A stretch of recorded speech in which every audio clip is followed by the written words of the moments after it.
उत्तर मध्य मुंबईतून भाजपकडून उज्ज्वल निकमांना उमेदवारी, पूनम महाजनांचा पत्ता कट, वर्षा गायकवाड विरुद्ध उज्ज्वल निकमाचा सामना रंगणार.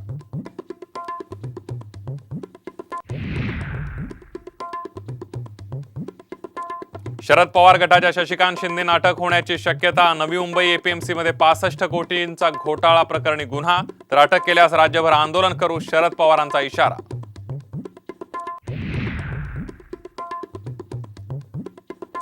महायुतीचा जागा वाटपाचा तिढा सुटला, लवकरच जागा वाटप जाहीर करू, उपमुख्यमंत्री फडणवीसांची प्रतिक्रिया.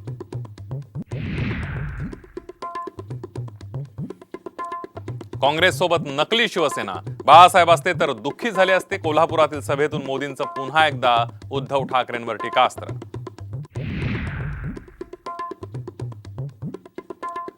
अब की बार आपकी सरकार, प्रियंका गांधींचा लातूर मधल्या सभेतून नारा, तर पैशांच्या बळावर सरकार पाडलं जात असल्याचाही भाजपवर आरोप.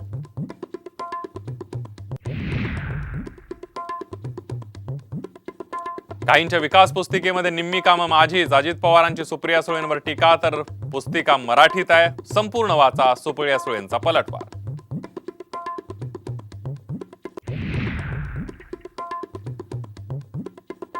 आणि कांदा उत्पादक शेतकऱ्यांना सरकारचा मोठा दिलासा, 99,150 मेट्रिक टन कांदा निर्यातीला परवानगी, साम टीव्हीच्या बातमीचा इम्पॅक्ट.